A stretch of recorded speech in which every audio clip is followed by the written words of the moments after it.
Kasih Pak ya. Kita akan sering mendengar Pak ya, sering membaca bahwa ketika Rasulullah SAW dimi'rajkan, naik ke atas langit, di langit pertama ketemu dengan Nabi Adam alaihissalam, langit kedua ketemu dengan Nabi Isa dan Nabi Yahya, langit ketiga ketemu dengan Nabi Yusuf, keempat Nabi Idris, kelima dengan Nabi Harun, keenam dengan Nabi Musa, dan yang ketujuh dengan Nabi Ibrahim alaihissalam. Tapi kemudian juga sering disampaikan bahwa ketika Rasulullah SAW turun kembali ke bumi, beliau itu banyak berdialog dengan Nabi Musa alaihissalam. Tadi kan Nabi Musa di langit ke-6. Jarang sekali kita dengar disampaikan bahwa apa yang diceritakan oleh Nabi Ibrahim, ada tidak dialognya? Bahwa Nabi Ibrahim itu di langit yang ke-7. Ya, memang ada sebagian ulama yang mengatakan bahwa nabi-nabi itu tidak terus menerus di tempatnya itu. Jadi Nabi Musa yang tadinya ada di langit ke-6 kemudian naik di langit ke-7, makanya dia ketemu dengan Rasulullah SAW di situ. Tapi ada juga ulama yang mengatakan tidak, ketemunya itu memang di langit yang ke-6. Dan Rasulullah SAW juga bertemu dengan Nabi Ibrahim di langit ke-7. Hanya karakternya Nabi Ibrahim itu beda dengan karakternya Nabi Musa. Setiap nabi itu punya karakter tersendiri.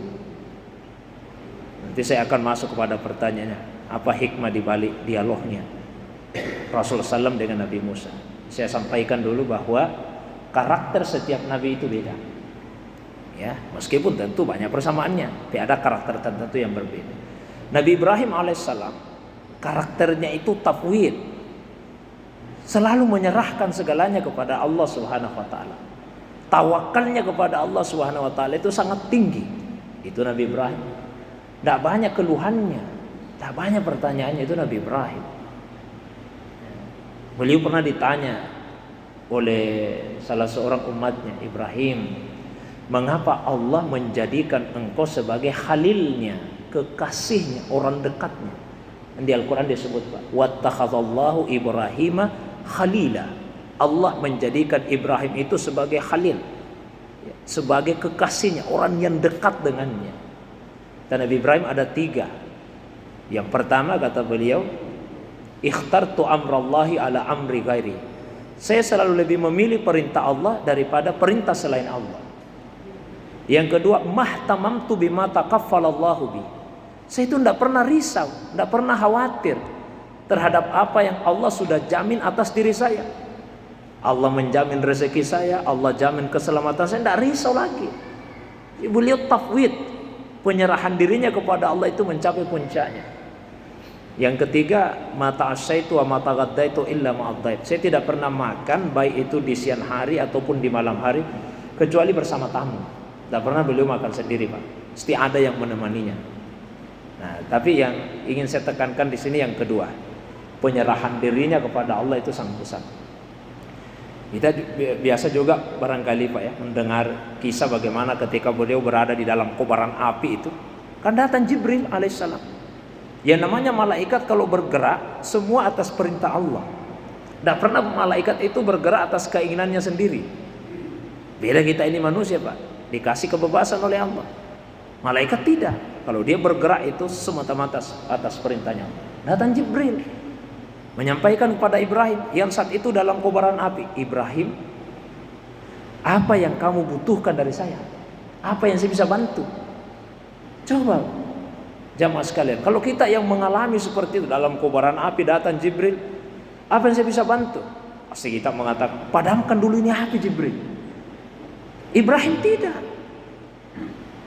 Nabi Ibrahim, kalau dari kamu Jibril tidak ada yang saya butuh, tidak ada.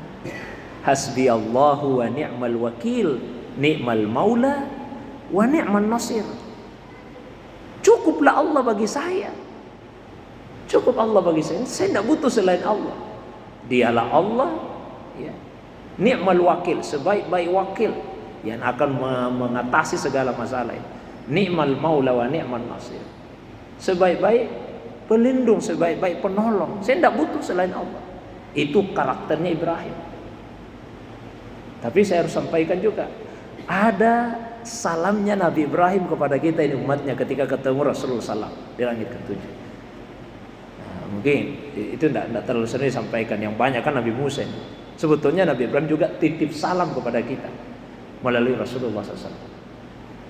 Ya, Nabi Ibrahim, ya Rasulullah, ya Muhammad, sampaikan salam saya kepada umatmu. Terus setelah itu beliau sampaikan pesan apa itu? Sampaikan kepada umatmu bahwa surga itu tanahnya subur, lahannya luas, pohonnya rindang, banyak daunnya. Dan kalau ingin menanam pohon di surga, perbanyaklah membaca kalimat. Satu riwayat menyebut subhanallah walhamdulillah wa la ilaha illallah wallahu akbar. Riwayat lain menyebut la haula wa la quwata illa billah. Udah baca secara utuh. Subhanallah walhamdulillah wa la ilaha illallah wallahu akbar wa la haula wa la quwata illa billah. Itu jadi pohon-pohon kita nanti di dalam surga. Ini juga Pak yang menunjukkan bahwa orang yang sudah wafat bisa memberi manfaat kepada orang yang masih hidup. Bukan hanya sebatas para nabi, orang-orang saleh yang sudah wafat pun bisa memberikan manfaat kepada orang yang masih hidup. Sebaliknya kita yang hidup Pak, doakan orang yang telah lebih dahulu meninggalkan dunia. Itu tambahannya. Saya masuk kepada pertanyaan. Nabi Musa Pak, beda karakternya. Kok Nabi Musa itu memang banyak pertanyaannya sejak masih hidup di dunia. Dalam satu riwayat diceritakan, ini ada salah seorang umatnya Nabi Musa berdoa begitu khusus sekali berdoa. Didengar Nabi Musa. Kata Nabi Musa, Tuhan, seandainya saya punya kewenangan untuk mengabulkan doanya, saya kabulkan doanya Tuhan. Ini seakan-akan mohon maaf dalam tanda kutip, seakan-akan mau menyindir Tuhan. Kenapa ini kasihan tidak dikabulkan doanya ini Tuhan? Nah khusus begini berdoa. Maka kata Nabi Musa, seandainya saya punya kewenangan Tuhan untuk mengabulkan, saya kabulkan. Tapi Allah jawab, Musa, ada yang saya tahu yang kamu tidak tahu. Bagaimana saya mau kabulkan doanya? Nah di hatinya masih ada selain saya. Bagaimana saya mau kabulkan doanya? Nah itu karakternya Pak Nabi Musa. Sehingga ketika Rasulullah SAW turun di langit kanan ketemu Nabi Musa, Nabi Musa itu memang karakternya suka bertanya, tanya-tanya lagi Rasulullah. Ya Muhammad, apa yang kamu terima dari Tuhan? Ini kewajiban salat 50 waktu. Kata Nabi Musa, irji ila rabbik was'alit tahfid. Kembali ke Tuhanmu ya Muhammad sallallahu alaihi wasallam. Minta keringanan. Umatmu tidak akan kuat. Umat saya saja Bani Israel yang badannya besar-besar, tenaganya kuat-kuat, kalau disuruh salat 50 waktu tidak akan mampu. Apalagi umatmu yang kecil-kecil begitu, tidak akan mampu. Rasulullah sayang kepada kita Pak, kembali kepada Allah, dikurangilah. Ada riwayat yang menyebut dikurangi jadi 45, balik ketemu lagi, kembali lagi jadi 40, 35, 30 sampai 5 waktu. Riwayatnya menyebut jadi 40, 30, 20, 10 kemudian 5. Intinya bolak-balik Pak, sampai tersisa 5 waktu.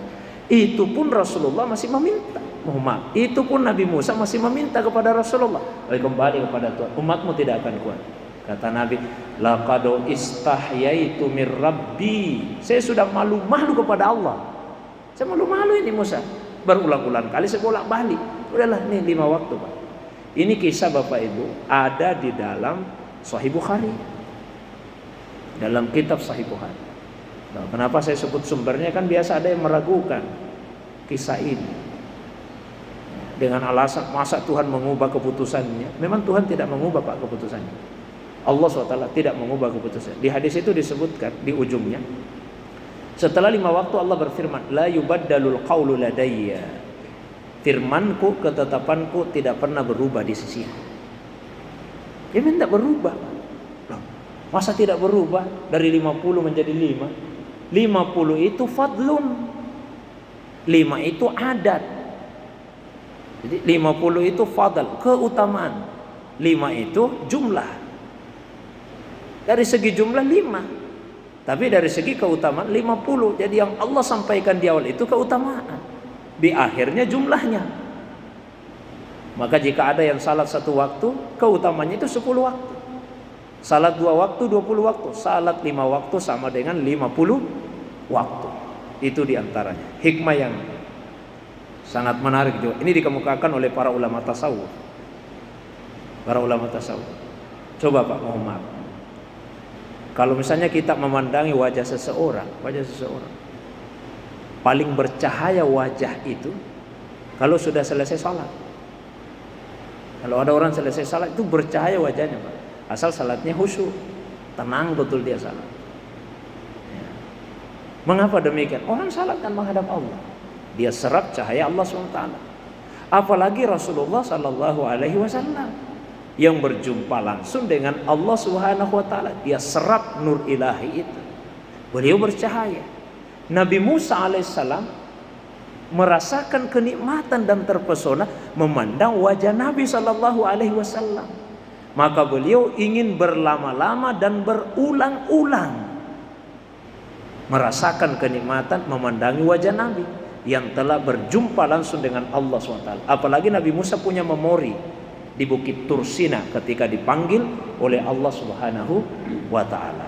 Jadi di antara hikmahnya seperti itu yang dikemukakan oleh para ulama tasawuf. Barangkali itu. Wallahu a'lam bishawab.